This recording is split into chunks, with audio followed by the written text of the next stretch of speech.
What if the most powerful person in your life never raised their voice?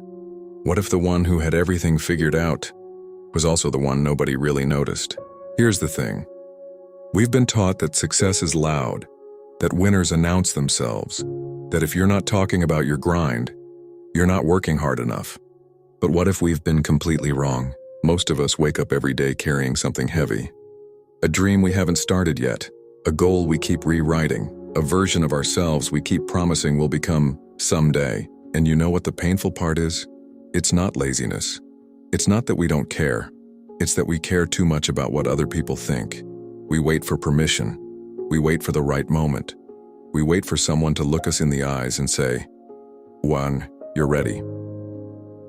We overthink every step. We announce our plans before we build them. We post about the journey before we've taken a single step, and somewhere in all that noise, the real work never gets done. If you've ever felt that way, this story is for you. Let me tell you something about a young man named Daniel. Daniel was 24 years old.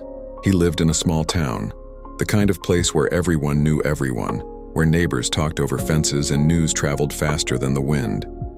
He worked at a local hardware store, nothing glamorous, nothing that made people stop and stare. He drove an old car, he wore plain clothes, and most evenings he came home, made a simple meal, and sat quietly by his window.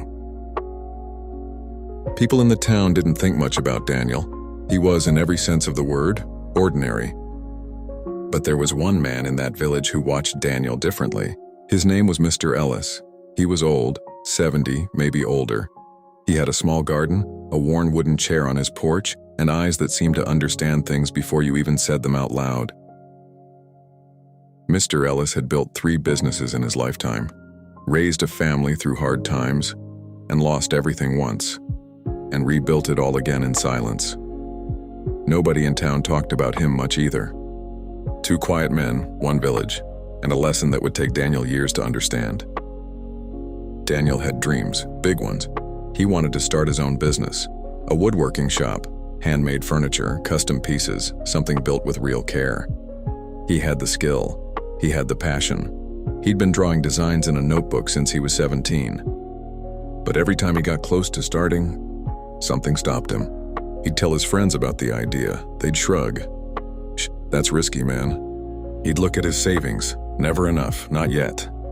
He'd compare himself to people online who seemed further ahead. What's the point? He tried once, bought some wood, set up a small space in his garage, posted about it on social media. 23 likes, 2 comments, 1 person said, "Rise, cooled up." He stopped after 3 weeks.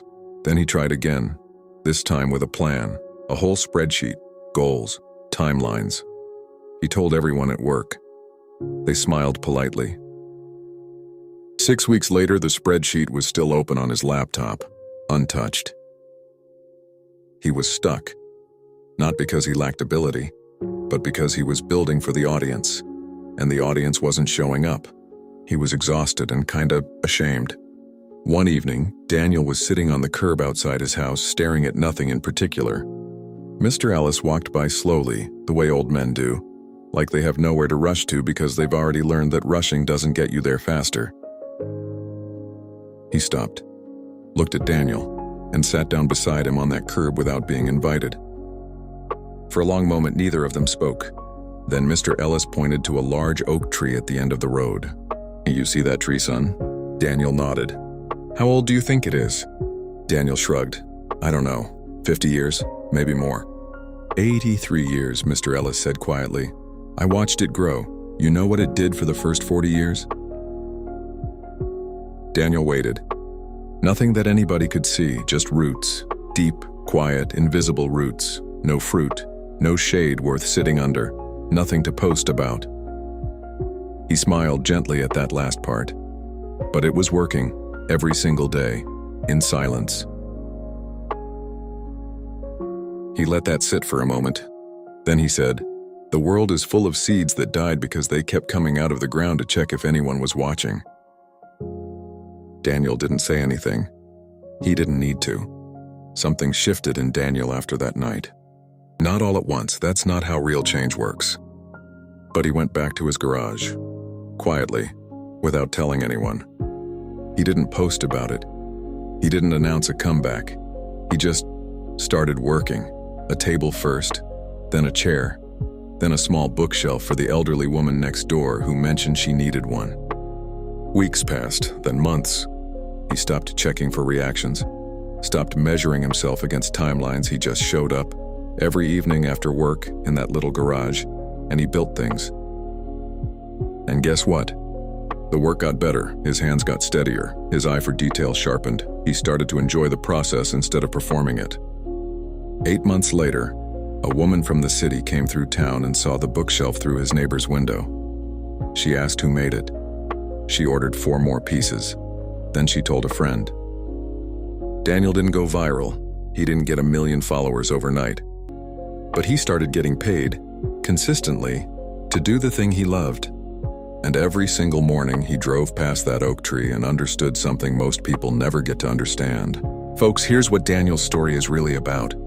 We live in a world that rewards noise, that celebrates announcement, that mistakes talking about the work for actually doing the work. But real growth, deep, lasting, unshakable growth, happens in silence. The tree doesn't ask if anyone noticed its roots. The roots grow anyway. Here's the thing about the quiet man in the village. He's not quiet because he has nothing to say. He's quiet because he understands that energy is currency, and he refuses to spend it on performance. You don't need to announce your goals to make them real. You don't need applause to validate your effort. You don't need an audience to deserve the work. The most dangerous version of you is the one who stops checking if anyone is watching and just builds. Stop coming out of the ground to see if anyone noticed the seed. Go deeper, stay longer, trust the roots. Because someday, and it will come, the shade will speak for itself. Daniel still lives in that small town. He still drives the same road. He still passes that oak tree every morning. But now, when he looks at it, he doesn't see an old tree. He sees a reminder that the best things in life were never built for applause. They were built in the quiet hours, the early mornings, the late nights, the invisible moments, when nobody was watching and you showed up anyway. Mr. Ellis passed away 2 winters ago, but before he did, he sat in a chair Daniel built for him. He ran his hands along the wood, and he smiled. No words needed. If this story spoke to something inside you today, you already know what it means. If you want more stories like this and stories that are slow, deep, and honest, consider subscribing. There are no shortcuts here, just real stories for real people. Take care of yourself and go build something.